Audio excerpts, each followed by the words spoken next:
I don't want to rule or conquer anyone. I should like to help everyone if possible. Jew, Gentile, black man, white.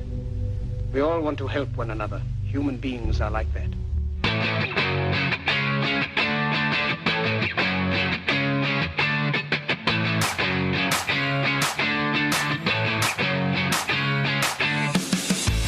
Hello, ladies and gentlemen. I am your host today, Alex, and welcome to the At Random podcast. I'm joined here today only by Ali, which is why I've had to channel Andy's intro because I'm trying to keep his spirit alive in the show. How you doing, Ali? Do we have to try to keep his spirit alive? Like, he's already a lot as it is. Yeah, well, look, he's going through, the bullshit. He's moving house at the minute, so I feel a bit bad for him. So yeah, Andy, a little public service announcement, I guess, is Andy will probably be AFK for the next 2 to 3 episodes, I'd say. He's, taking care of life, moving his house and all of that, moving apartments, whatever. Moving castles, I should say. Sorry. Use the correct terminology there for his lordship. And we've made the decision to switch. Unfortunately for you guys, you're only going to get 50% of us now, or as often, because 50% as much, I guess, because we're going to move to every second week to releasing because we're regular. Life. Yeah, we're regular people, and life sort of got in the way. That's why you probably would have noticed if you're a weekly listener that last week there was no episode for the first time in I think we did 57 straight episodes without missing a week, but life got in the way, and we'll probably be in the way at least for the next little while, so we're just going to go to every second week. So we get 2 episodes a month. Obviously, if we can, we'll go back to doing weekly shows. But for now, yeah, sorry, that's all you're getting. Yeah. You're only going to get this beautiful voice in your ears once every 2 weeks. Well, we have a big catalog, so if you miss us the 1 week we don't put out a new episode, you can always go back to listen. We have a lot of episodes out there. And obviously the decision why we took it to obviously live and everything, but also to give the best quality to you guys. So instead of haphazardly put something together just to put something out. Yeah, because we were going to do this episode last week, but honestly, I was dead tired and hungover and everything, and Ali wasn't feeling that great either. Andy was pretty stressed with things going on, getting ready for the move. So we decided, you know what, fuck it. We're doing every second week. So now we're going to give you the proper episode. And actually this one, I think, could be a 2-parter. We'll see. It's a really interesting story. We'll see how far we get today. And if we decide it needs to be a 2-parter, it'll be a 2-parter. But let's get into it. So if you can't guess from the fucking title of the episode, we're talking about something a lot of people probably know about. I think it's a bit like in folklore these days. People know about the Uruguayan rugby team that turned into cannibals out of necessity, mind you. Yeah.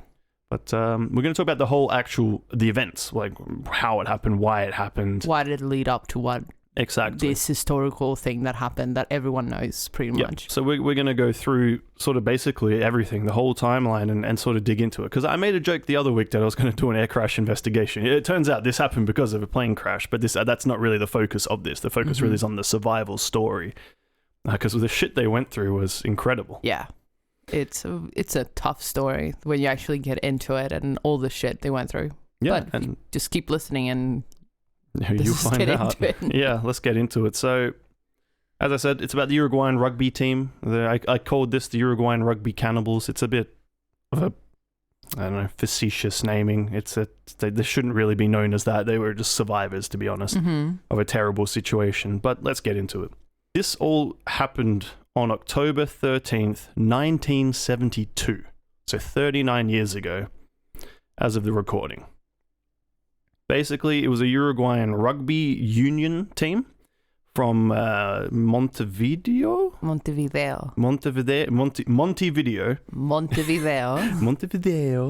Yes, Ali can do the pronunciation because it's all in South America and she's Chilean, so she can get the... South American is Spanish. South America, whatever. It's Spanish South American. It's still South Spanish. American Spanish. It's all that, whatever. You tell me it's not Spanish all the time. It's not Spanish. Okay, whatever. So they took off from, basically they were on their way to Chile to play another rugby union team and like a friendly match. I'm pretty sure it was only a friendly match. I don't think it was for a tournament. It was just like a bit of goodwill. The plane, while crossing the Andes with an inexperienced captain, well, this isn't fully true. Basically, there was a really experienced pilot on board, and then there was a co-pilot who was not that experienced with crossing the Andes, and the co-pilot was he was being trained, so he was in charge of the flight. Yeah. So when I refer to pilot, I'm actually referring to the guy that technically was the co-pilot, but he was being trained, so he had the reins. He sort of like the other flight that we covered sort of there. Don't trust co-pilots to fly the fucking plane. There we go. No one would crash. That's when accidents happens. The last day of the training or something when they're becoming a pilot. All right, but let's go. All right. So they were on a Uruguayan Air Force flight, actually, flight 571. So they weren't on a domestic airline. They chartered a flight from the Uruguayan Air Force. Oh, okay. And on this fateful day, basically the plane crashed into the Andes, into the mountains. For those that don't know, the Andes is the enormously long mountain range that runs all up the length of South America. It's huge. Yeah. How this occurred, and we're going to dig into the real details later, but basically the plane actually began descending too early when they were coming into they thought they'd already gone over the mountains, the pilot did, and then they started going down lower, because this wasn't a jet engine plane. Yeah. It's what they call a twin prop, so it had two propellers. Yeah. So it wasn't the world's most powerful plane to be flying at really high altitudes to go over mountain ranges. But the biggest, also one thing, I don't know if you have it written down somewhere, one of the initial problems is experienced pilots that know how to fly over the Andes know that if you're going to fly, you have to do it in the morning because the weather changes, they vary so much up in the mountain. So the earlier you fly, the less risk you are to running into problems. Yeah. There's reason why they went in the afternoon. They took off, what time was it? Like 2 or 3 in the afternoon. Yeah, so quite late. Yeah, but I'm going to explain why. There was a reason why. So how this happened is they began descending too early as they passed over a waypoint over the Chilean town called Curico. Only they weren't actually passing over that town. And we'll get there in a little bit. So there were 45 people on board in total, 19 members of this rugby team, the Old Christians Club rugby union team from Uruguay. Some of their family members and some supporters. And then I think there was 5 crews. I think there's 40 passengers, 5 crew, including the captain, co-pilot, and then 2 stewards and another Air Force colonel or something that was in the back of the plane in the galley. The crash was with such force, they broke off both wings, the tail, and the vertical stabilizer, which is that little fin that sticks up on top of the plane. That basically lets them steer. Yeah. So in essence, basically, all that was left was the fuselage, the tube. Yeah. The fuselage, after the tail and wings broke off the plane, slid down a mountain 725 meters, or 2,379 freedom units, before stopping on ice-covered glacier. Yeah. In the Andes, at an elevation of 3,570 meters. Jesus. Or that's almost 12,000 feet. In one of the most remote parts of the Andes in western Argentina, near the border with Chile. Like I said, they were supposed to be in the Chilean town. Yeah. They were nowhere near it. They were nowhere near there. They were actually almost 90 kilometers west of there. Yeah, because before they crashed, they were like, yeah, we're about to land soon. And then they look out, like the sky cleared up, and they were like, that's whoa, snow. Spoilers, stop. What? No, you're spoiling my story. Okay. Well, it's not a story because it's true, but whatever. On the initial crash, 3 crew and 8 passengers died only. So only 11 of the 45 people died. You gotta remember, both wings came off the tail and they slid down a mountain in the fuselage, and only 11 people died. But of course, several others were incredibly severely injured, like broken limbs, fractures. One guy was in a coma for 3 days with head injuries. And also, of course, due to the very cold temperatures and severe, injuries, a lot of people died the first night. Yeah. Authorities immediately began searching for the plane, and it actually flew over the crash site multiple times on the first day when they were searching. But because the plane is white and it's on a snow-covered mountain... Yeah, they didn't see them. They couldn't see it. They had written on the fuselage with nail polish and lipsticks, wrote SOS, but they still couldn't see it because of the snow. Because I grew up in Sweden, I know when there is a lot of snow, you don't see shit. No. So I can imagine, and this is the Andes. It's another... Well, you get what they call snowblind, right? Yeah. Like snowblindedness. And I know it's not the Black Sabbath song about cocaine. It's actually a real thing where, because the light reflecting it off pure white snow, it just, you can't see. Yes. You can't see shit. So they were searching for the plane, couldn't see it. They flew over it multiple times on the first and second day. Eventually, after 8 days, the search was called off because they were basically like, well, look, this is the most remote part of the Andes. We can't find it. There's no hope of survival. So they called it off. But now let's look into sort of the origin story, right? That's a very high level overview, and that's not all the details about why this is so incredible. But let's go back to the origins now. They're the Old Christians Club Rugby Union team from Uruguay. I'm not going to pretend to pronounce... Montevideo is the capital of Uruguay. It's not that I don't bloody speak hard. Spanish. I don't know how to pronounce these things. So yeah, they're from Uruguay. They were scheduled to play a match against the Chilean Old Boys Club in Santiago in Chile. You could pronounce that. Yeah, but I'm married to a Chilean woman, so I hear that word every other day, pretty much.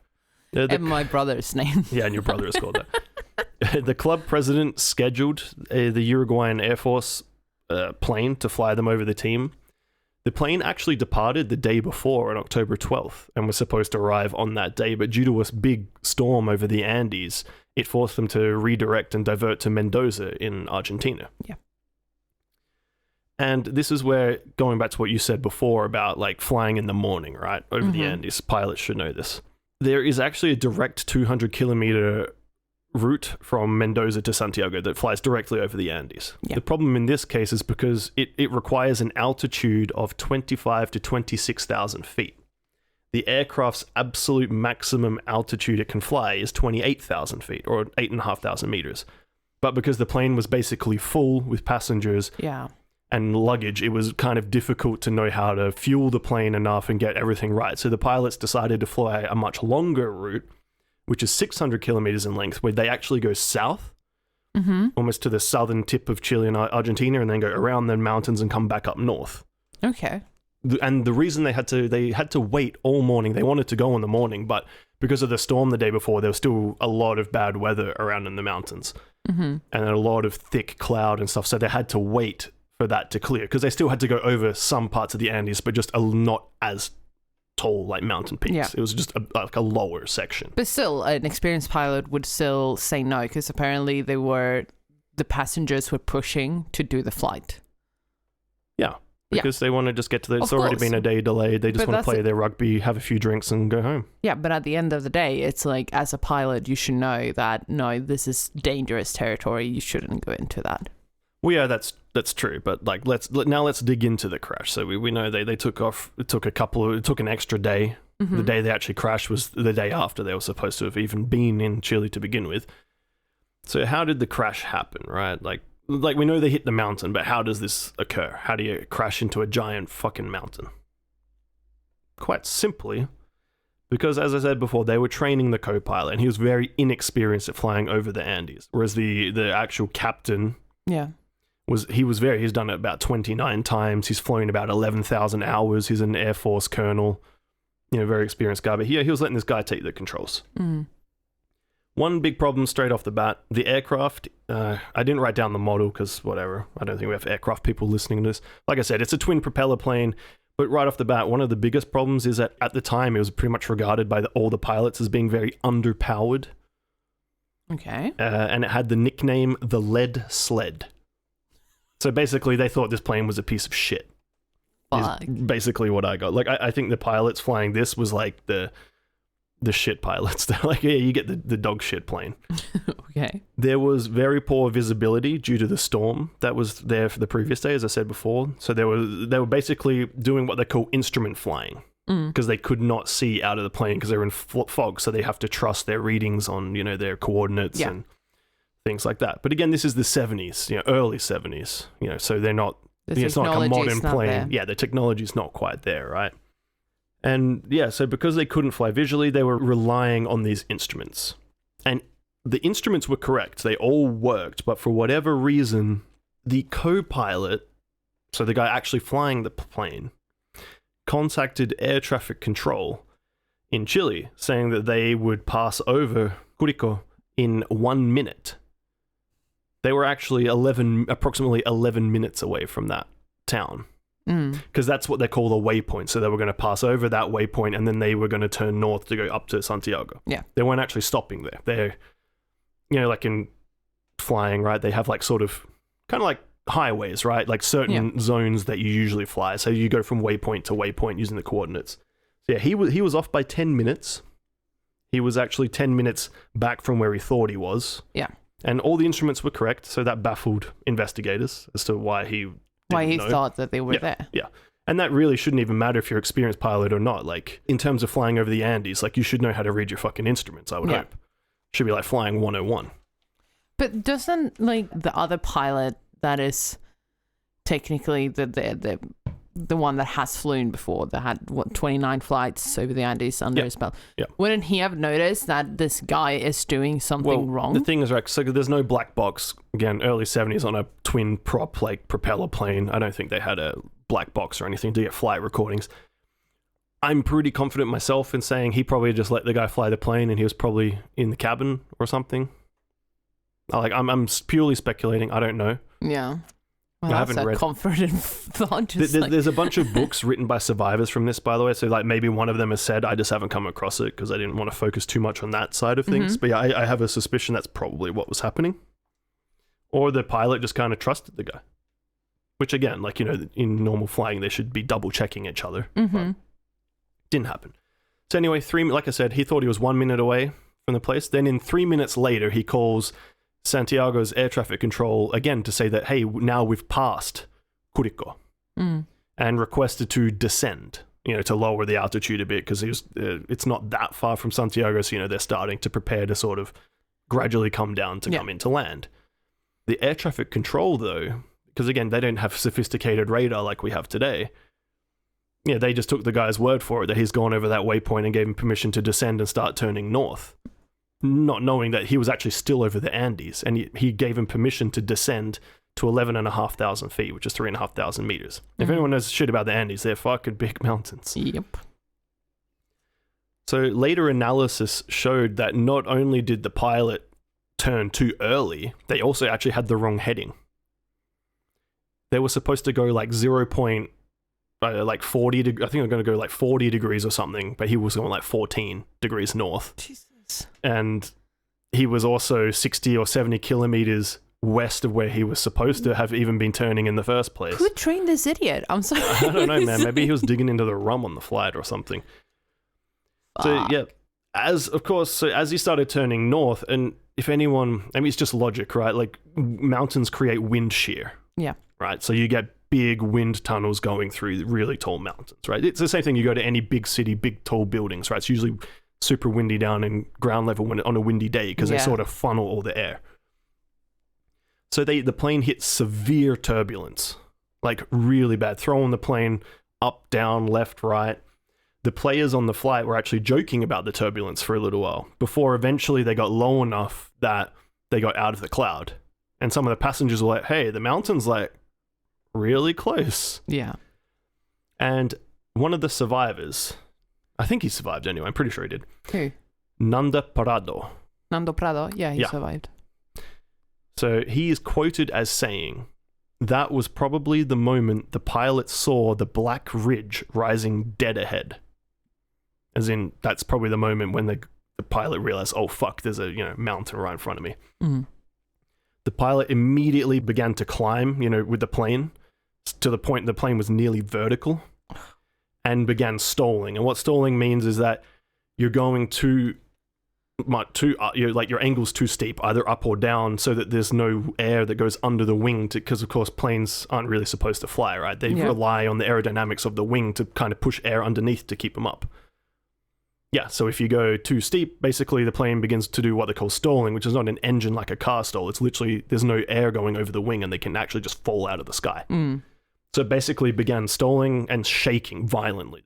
The aircraft's ground collision warning system started to beep, of course scaring the shit out of all the passengers, as it would when you're hearing this in a small, because it's a small plane, they can hear. I think it's an open cockpit too, it's not like a commercial jet where the pilots are shut off. Yeah. So everyone, they can hear and see what the fuck's going on. The evidence suggests that the plane actually struck the mountain 2 or 3 different times. So I guess I'm sort of picturing here, the plane's going up vertically and sort of just like bouncing off on the belly of the plane, I guess the underside. That's how I'm sort of envisioning this. The pilot actually got the nose over the ridge, but the tail smacked the top of the ridge, and then they hit a rocky outcrop with the right wing, which snapped off the right wing. And as the force of that, because they had hit the tail, this tail section with the vertical stabilizer snapped up and fell off the plane. Yeah. So now they've only got the cylindrical, the nose and the fuselage cylinder and the left wing left. They managed to climb somehow another 200 feet before I think it was just pure out of control at this point. But the left wing then smacked another rocky outcrop and snapped off. And then the fuselage with all the rest of the passengers went sliding down the mountain for almost 800 meters onto the glacier. Because there were three people that flew out with the back, right? 2 people flew out the back. No, 3 people died when the tail snapped off. I think there were 2 stewards and 1 Air Force colonel. And then just after that, 2 guys fell out the back of the plane. One of them survived the fall. And then he started crawling down the mountain, fell into deep snow and suffocated. So he actually survived falling out of an aircraft to basically die in deep snow and choke to suffocate. Fucking hell. Yep. Well, of course, naturally, the investigation concluded it was pilot error. You reckon? Think? Yeah. So, after they did the investigation, when they eventually found the wreckage and all of that. And now we get to the juicy, meaty part. No pun intended. Yeah, no pun intended. Now we get to the survival part. So as we said, of the 45 passengers on board, 3 passengers and 2 crew... Sorry, it was 3 passengers and 2 crew in the back died of the tail when that broke apart. A few seconds later, Daniel Shaw and Carlos Valletta fell out the rear of the fuselage. Valletta survived the fall, stumbled down the snow-covered glacier, fell into deep snow, and died of asphyxiation. His body was found almost just over 2 months later by fellow passengers. Yeah. And that's right, people. 2 months later, passengers found him. Keep that in mind. 2 fucking months. People were still up on that mountain. At least 4 people died when the fuselage hit the snowbank. And I know people know if there was a problem with plane seats back in the day on how they were tested. So there was actually a risk that the seats, because you know how they're sort of slotted into the floor? Yeah. They can actually be ripped out of the floor. So what happened is when the fuselage with the rest of the passengers hit the ground, all the seats broke forward and flung into the front of the plane. So you had people just being piled into each other in a pile-up, still strapped in their seats. And of course this, killed some people, broke legs of other people, severely, broke arms, caused all sorts of trauma. It basically hurled all the seats forward, into a fucking pile-up of people in the seats. Because the fuselage did a few turns, right? It landed on the belly, kind of slid, but then it kind of rolled a bit. And that's when the passengers are getting thrown around. And then it finally stopped. Yep, exactly. Stopped after 800 or 725 meters, I think, of sliding down this glacier and sort of tumbling and spinning. And so the pilot, the real pilot, I guess I'll call him, the experienced guy, Colonel Julio Cesar Ferradas. Coronel. Yeah, pronounce this, Batman. Okay. Coronel. It doesn't fucking help so you can write. Coronel Julio Cesar Ferradas. Yeah, him. He died instantly when the nose gear compressed the instrument panel against his chest, forcing his head to fling forward and go smash through the glass and go out the window. The co-pilot, the dickhead responsible for the crash, Lieutenant Colonel Dante Hector Laguarda, was trapped and crushed in the cockpit, but still alive, initially. He's been quoted by passengers he actually asked a passenger to go find his pistol and shoot him to kill him because he didn't want to bleed out and die. He wanted water in his revolver. That's what he said. Yeah. Because he had the control panel embedded into his chest. Yeah. He was crushed. He was fully compacted in there. He was dead. But the passenger declined. They said no. They gave him water, but they didn't get his revolver. Yeah, they didn't get his gun. Yeah. So from 45, we're down to... Just a thought also. It's when you think of it, thinking pilots traveling with their guns on a plane. I don't know. Well, it's the Air Force. Yeah, so I know, but still. It's not a commercial passenger but jet. still. But yeah, so we started with 45. Now we're down to 33 people still alive at this point. This is sort of, so the immediate crash basically has killed 12 in the process of the impact and bleeding out afterwards and all of that. Yeah. Although out of these 33, a very large number of them are still very seriously and critically injured. Broken limbs from the seats being flung forward and being tossed around the cabin. Like I said, one guy's in a coma with brain injury or head injuries. When it happened, actually 2 of the guys that were in the rugby team, they were actually training to become... they were second-year medical students. Yeah, second year. So obviously... Roberto Canessa and Gustavo Zerbino. Yeah. So they obviously take charge and start assessing the injuries of people. Yeah. One guy had his chin completely broken off. Shin. Not chin. Chin is on your face. You mean the leg. Yeah, the leg. Like Shin. it was completely snapped off and rotated all the way up. So he had to twist it back down. Cut it off. Yeah. And there was another guy walking around. I can't remember his name. That's coming up. I got that one. Oh. Don't say that one. Okay. The guy she was talking about is a man called Enrique Platero. He had been impaled by a piece of metal, and when they removed it, a couple inches of intestine actually came out with the thing. But he immediately began helping other people. Yeah. And I don't know if he actually died. I think he survived. I think he did survive. Yeah. Because one of the medical students, literally just, because the other guy walked up with, completely impaled and oh, can you help me? He's like, nah, you're fine. Come and help us with these people, basically. Yeah. And when the guy wasn't paying attention, one of the medical guys turned around, put his knee on his stomach and pulled out the thing and then dressed it. Yeah. And just made him push back in his intestines. And I'm pretty sure he survived. I don't remember reading that he died at all. Yeah. But none of the passengers that had compound fractures, so broken limbs, survived. None of them. Mm. So basically, 100% kill rate if you had a broken limb. Makes sense. I mean, you're stuck on a mountain, you can't move. Yeah. It's really fucking cold. You're at a height of 3,500 meters above sea level. Not a good place to be. So yeah, that's sort of the, what do we call that? The sort of the crash and some of the initial injuries, sort of immediately post crash. Mm-hmm. People sort of coming around and realizing what the fuck's going on. Now let's talk about the rescue for a little bit. As we said before, they basically began searching within the hour. The Chilean Air Search and Rescue had been told that the plane was missing. Mm. They initially sent out 4 planes that searched from, I think the plane would have gone down around 4 or something in the afternoon, so they searched until dark for this plane. They concluded that the plane had come down in one of the most remote parts of the Andes, but what they didn't know, and also the survivors, that would have been something good for them to know, is that they were only, with this in mind, it's really remote, but there was actually an abandoned hot spring resort only about 20 kilometers away from them. Which direction? I didn't see the direction, but not that. So that's 13 miles for Freedom Unit people, where they probably could have got some shelter had they known that, but they didn't. So I think the rescue people, they didn't even think to check there either. So even if they had gone there, they wouldn't have been found. But one of those weird situations, I guess. On the second day, they sent out 11 aircraft from Argentina, Chile, and Uruguay. They all searched for the plane, day around.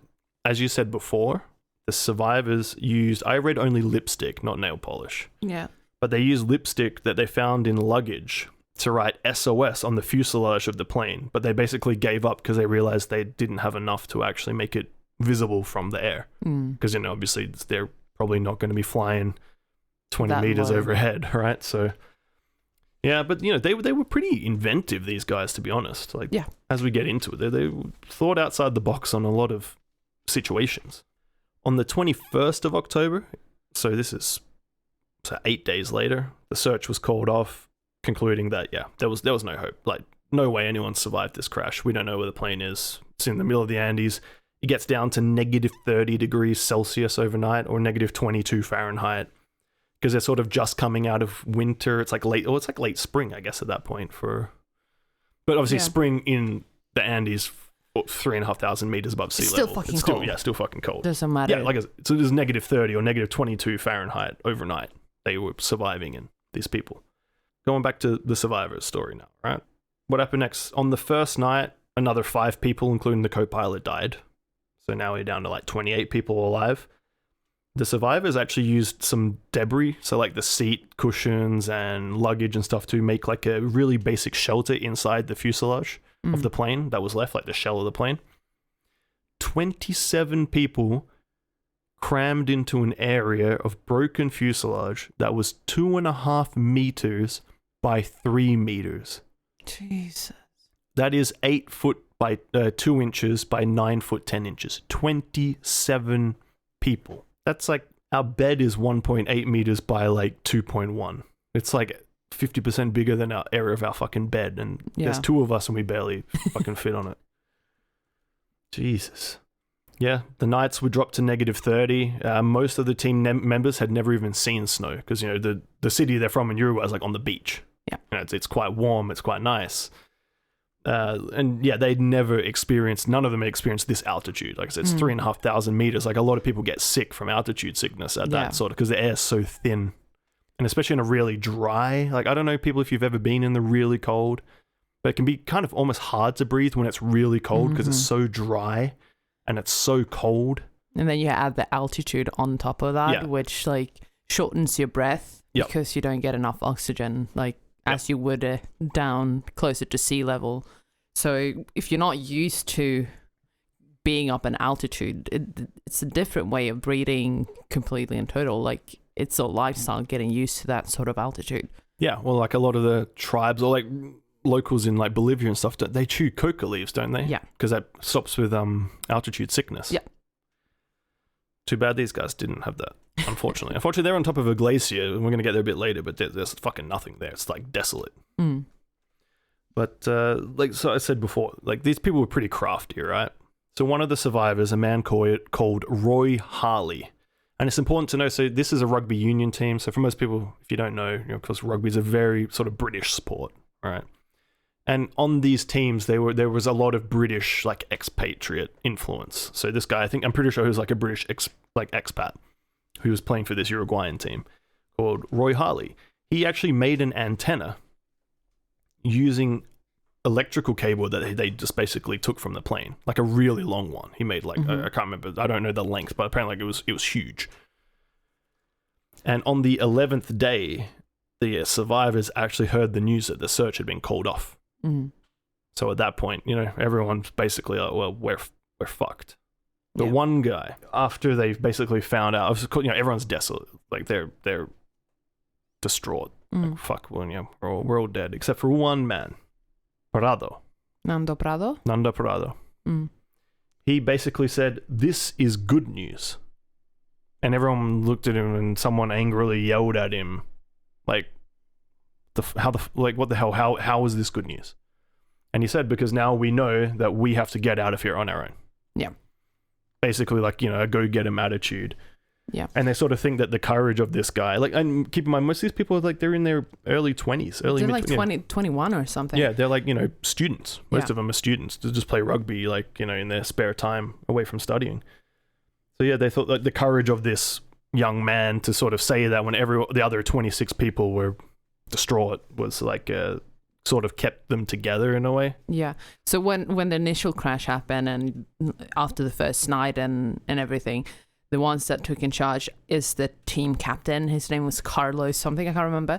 So they were the one, no, we're going to get rescued, no problem, no, like, just wait and see, we're going to survive this, no problem.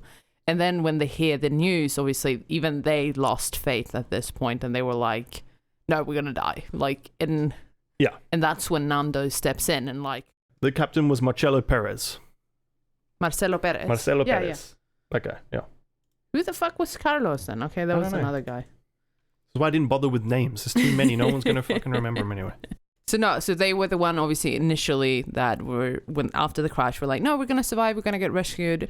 And then when they hear the news that they're not going to they cancel the rescue, no one's coming looking for them, and they get distraught. And obviously the morale of the group lowers and everyone gets sad. And that's when Nando Prada steps in and it's basically like, no, this is good news because that just means that we need to get ourselves out of this mess. Yeah, now we know we're going to have to get ourselves out of here.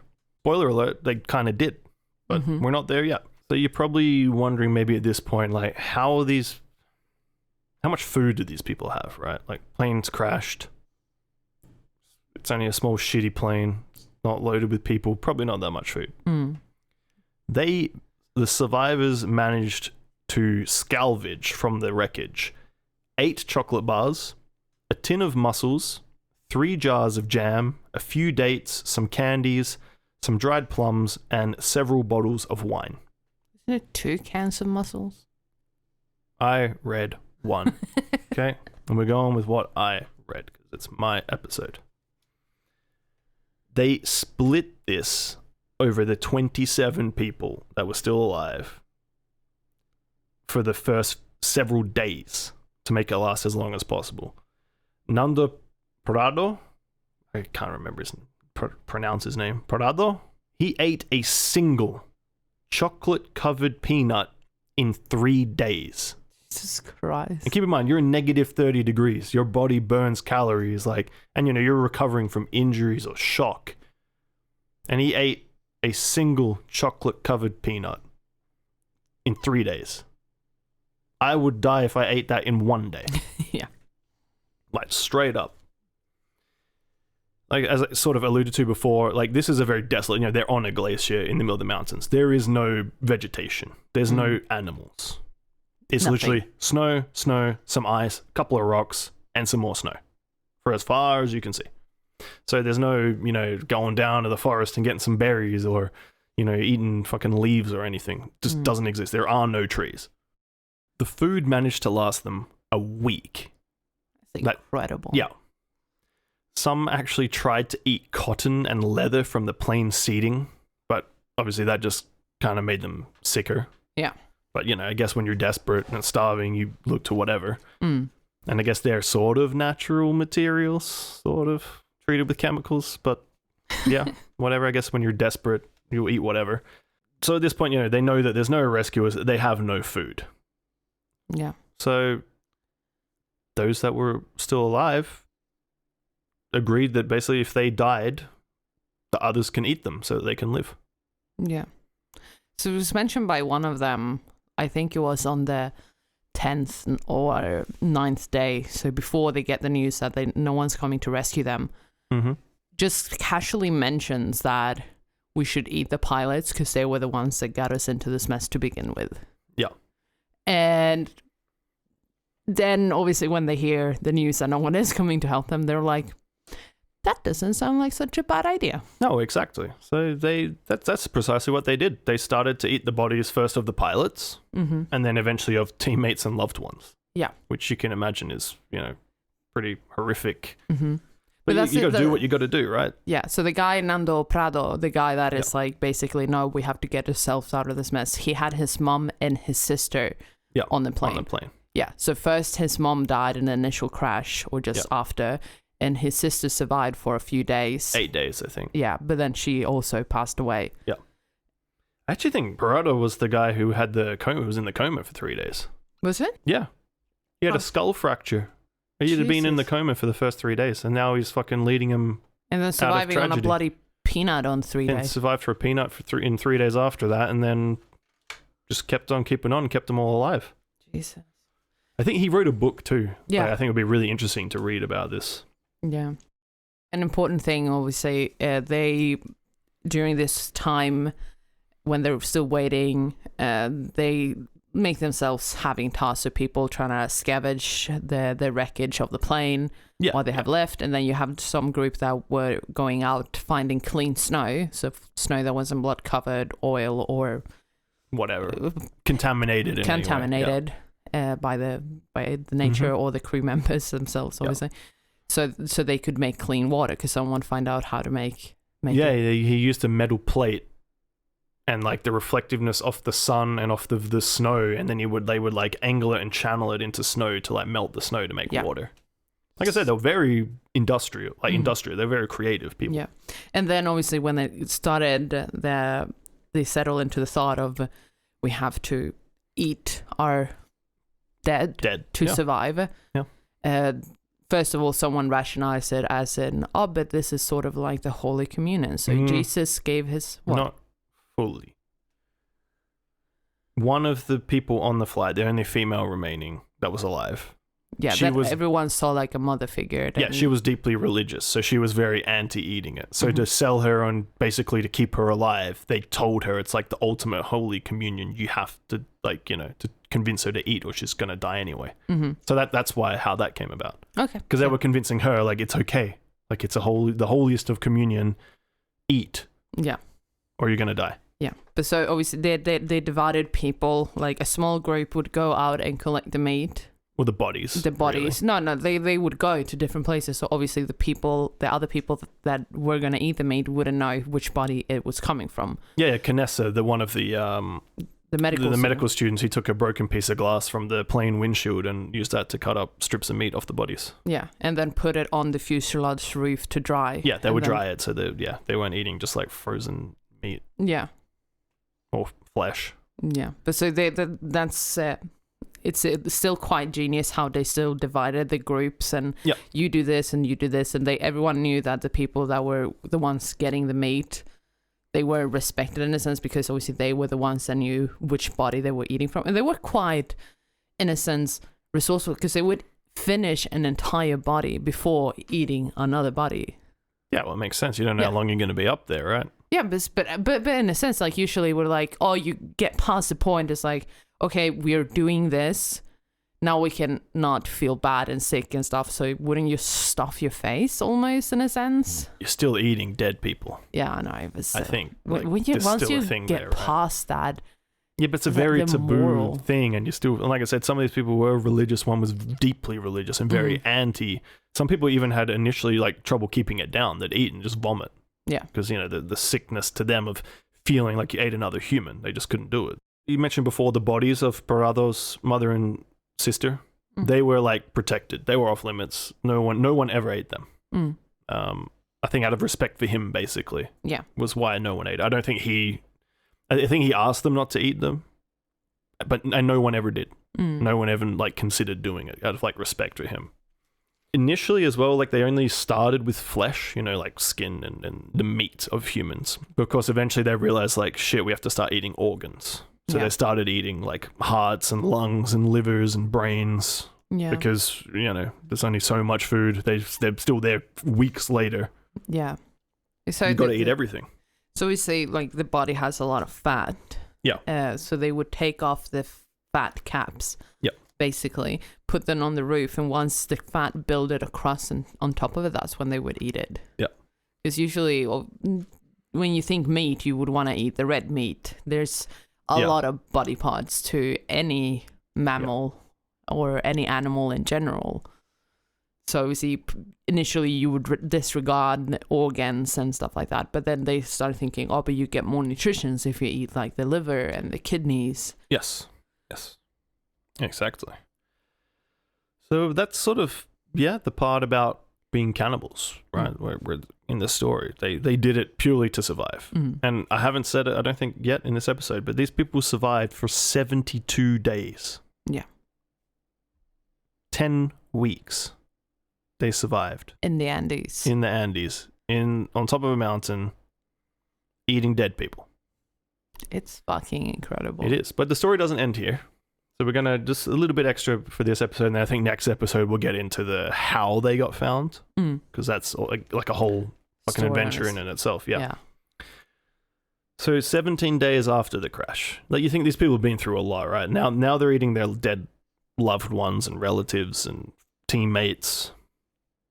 You know, there's injuries. They've all lost people. They've gone through a traumatic event. Well, guess what happens on day 17? I know what happens.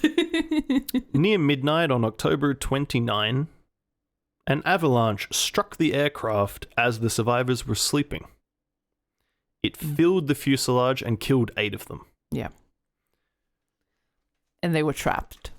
Yes, the fuselage was completely buried, and the cabin had been filled to within 1 meter of the roof, like roof line. So, you've survived 17 days of shit. You're like, oh, it can't get much fucking worse now, can it? Haven't been found. They've given up on us. And then the mountain's just like, hey, buddy, fuck you. There's a few metric shit tons of fucking snow.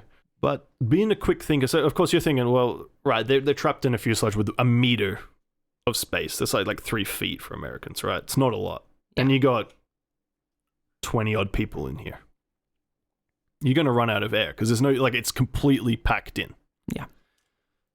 So the hero, really, of this story to me, Nando Parado, found a metal pole somewhere and actually punctured a hole in the fuselage to create a ventilation hole. With a lighter as well. Yeah. He just kept hacking away and made a hole so that they could breathe. This is actually really funny because they were all heavy smokers and they had cigarettes on them. So they were just in the mountains smoking. Yeah. So that's why they had a lighter on them and he made the hole to get the ventilation. Yep. Exactly. Then, so this happened on, the 29th? I think it was actually a really early morning on the 30th, at, so 12:30 in the morning type of deal. The 17th day after the crash. Yeah. 2 days later, the survivors were still in there, so they dug a tunnel.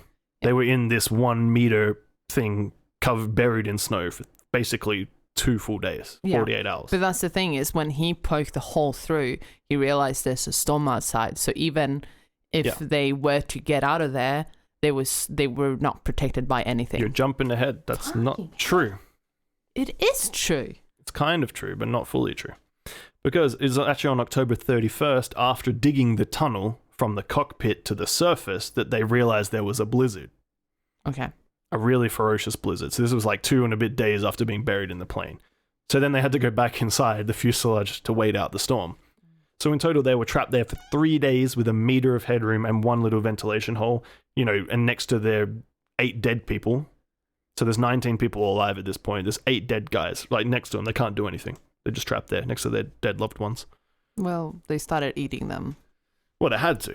They had to. So for the first time, because the dead bodies that they've eaten so far have been obviously exposed to the weather. They've been frozen mostly. Yeah. And now they're trapped with just a meter space in this fuselage compact with snow. And they had to eat their deads that are still warm and wet. And there's no way for them to cook them. Yep. So they're basically eating raw meat. It's amazing they didn't get severe poisoning. Yeah. But sort of just after this, so this is the southern hemisphere, obviously. So around, this is now coming into the start of November. Summer sort of starts, right? So the snow sort of started eventually melting, and eventually the fuselage, before they got rescued, was completely free of the snow from the avalanche, eventually. Now we get to the final point I'm going to bring up here. So you're thinking at this point, well, why the fuck aren't they going on an expedition, right? They've been here for 20 days now, 18 days. They've had an avalanche. No one's seemed to have gone anywhere to try to get help. So that's precisely what 4 of them set off to do. Basically, right after the event with the avalanche, it sort of became apparent to them, hey, we really need to get the fuck out of here. They didn't go, immediately the next day. No. Because they wanted to take a few days to gather their strength. Because, these guys were planning to hike for tens of kilometers, tens of miles, in mountains, in snow and stuff. So they waited about a week to gather their strength. So now you're in the sort of coming to the end of the first week of November. This is where, again, the co-pilot sort of fucked them. Because going by the co-pilot's comments, they heard that they were apparently just north of this town, Curicó, in Chile. They thought that the Chilean countryside was really close by. Mm-hmm. They were actually 89 kilometers west of, where they kind of thought that they were supposed to be. So they thought it wasn't going to be that far of a walk. Mm. So the survivors, Canessa, who was one of the med students who was helping people, he went, Nando Parado, and 2 other people, Numa Turcati and Antonio Vizintin, set off on an expedition to basically go save them. So in preparation for this hike that they were going to take, they started realizing, okay, but we have rugby shoes, so we have boots, but we don't have any warm socks. They made their own socks out of the skin and fat from elbows of dead bodies. Yep. Fucking... Well, you got to do what you got to do to survive, I know, right? Like I said, they were creative. I know, but just that is like it's take aside. They've done some, in a sense, horrible things, but it's completely justified for surviving. But for some reason, that image just makes me a bit. Wait, you don't want people walking around in your elbows? I have very skinny elbows, so You have very pointy elbows, like Yeah. fucking daggers. But all right, let's just round this up now. So, because they thought they were close to Chile, they thought they basically hoped to get there. They knew that it was west. They had to go. Yeah. But then when they looked west, there was a big fucking mountain in the way, like a really tall mountain. Like, well, so they basically thought, well, okay, we're in like on a glacier that sort of goes down this valley. So their sort of thinking was, okay, to do that though, they have to go east, the wrong way. But their sort of thing was, look, eventually this valley is going to take us down, and we can sort of then do a U-turn and go around that mountain, and boom, we're in Chile, we can find people. So they set off on November 15th. After several hours walking, because again, you're trudging through snow, deep snow, walking east, they actually found the tail of the plane, about 1.6 kilometers or 1 mile downhill of the fuselage where they were. They found chocolates, I think like boxes of chocolates, 3 meat patties, a bottle of rum, cigarettes, of course, some extra clothing and comic books, and a little medicine. Now, they also found a 2-way radio. So what they did that night is they've been walking for a few hours. They thought, okay, the tail it's protection from the weather. So they made camp in the tail. And they actually started a little fire, and they stayed up reading comic books in the evening. A little bit of normality for them. So they padded the floor with a bunch of clothes. So they were like lying on the floor reading comics. Yeah, and it's the most space. Yeah, smoking cigarettes. It's also the most space they've had to sleep for a month. Like at this point, this is a month and 2 days after the plane crashed. They're finally setting out. They find the tail. They stay up reading comic books. On the second night was their first night sleeping outdoors. So they kept going down the hill east. They nearly froze to death. So they went, fuck this. We have a radio. Why don't we go back to the tail of the plane? Because there was some batteries there, like plane batteries. Why don't we take those batteries and the radio, go back to the fuselage and try to radio for help? To, send an SOS call to Santiago. And so they went back. They looked at the batteries on the plane, realized, fuck this, they're really heavy. I think they weigh 23 kilos each.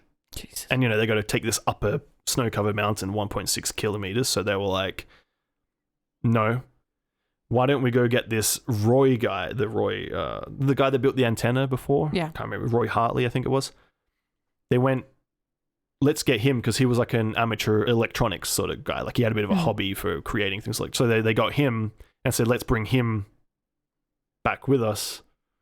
And I think some instrument panels from the fuselage, from the cockpit, and see if we can fix the radio. Yeah. What they didn't realize though was the battery that they had from the plane is 115 volts, and the radio is 24 volts. So it never would have worked anyway. Yeah. Because they didn't have the right parts to do the conversion to change the voltage. So they wasted a couple of days going back and forth doing that. And that's where we're going to leave this episode. Because next episode, we're going to get into the final expedition. I'm going to call it the real expedition, where they managed to get, after 72 days, they get rescued. They find people. Yeah. And we'll get into that, I think, on the next one. This has already been long enough. Yeah, there's a lot here. Yeah. And these people survived plane crashes, avalanches, nearly freezing to death, eating loved ones, nearly suffocating to death. Guy's been impaled and had an intestine just ripped out. Pretty sure he survived, 99% certain. Guy, Nando Parado, was in a coma for 3 days with a skull fracture. Now he's leading expeditions. Yeah, it's fucking amazing. It's How incredible. they survived, it's still incredible. Yeah, there's a movie about them. Yeah, Alive. I think. Alive, yeah, it's called Alive. And of course, a lot of them the survivors have written books and things like memoirs and autobiographies and stuff that you can read if you're interested. See, I told you this was interesting. I know it's interesting, but the thing is, most people would know this as just like them being cannibals, right? It's just like a bit of folklore, but it's like, man, the shit they had to go through. Yeah. That's the thing. It's like you say, it's like you think initially just about the cannibalism, but it's like, but imagine yourself being put in that position. What do you do?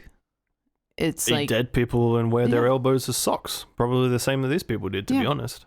Yeah, but that's where like it's an interesting conversation, like the ethics and the morale behind it, and how far a person needs to be pushed to go to those extremes. I was planning on bringing that up next week and getting your thoughts on that. We can get into that. That is also a thing after they got back.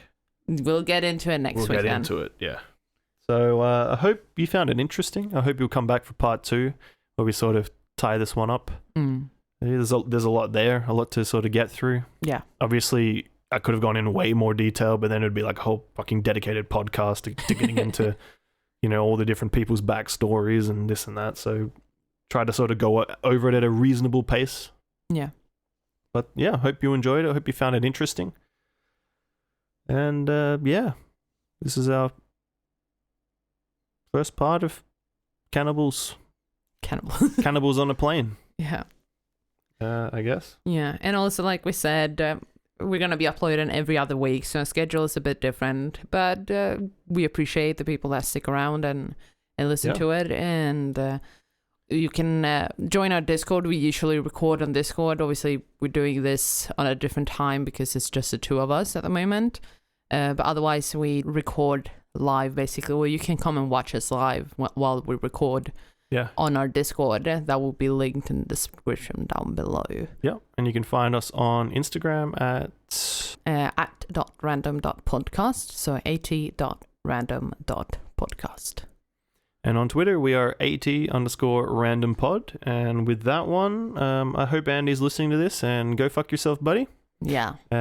You missed out on a fun one, but yeah. Come back for part 2, people. Hope you enjoyed it. And we'll see you in 2 weeks. Yeah.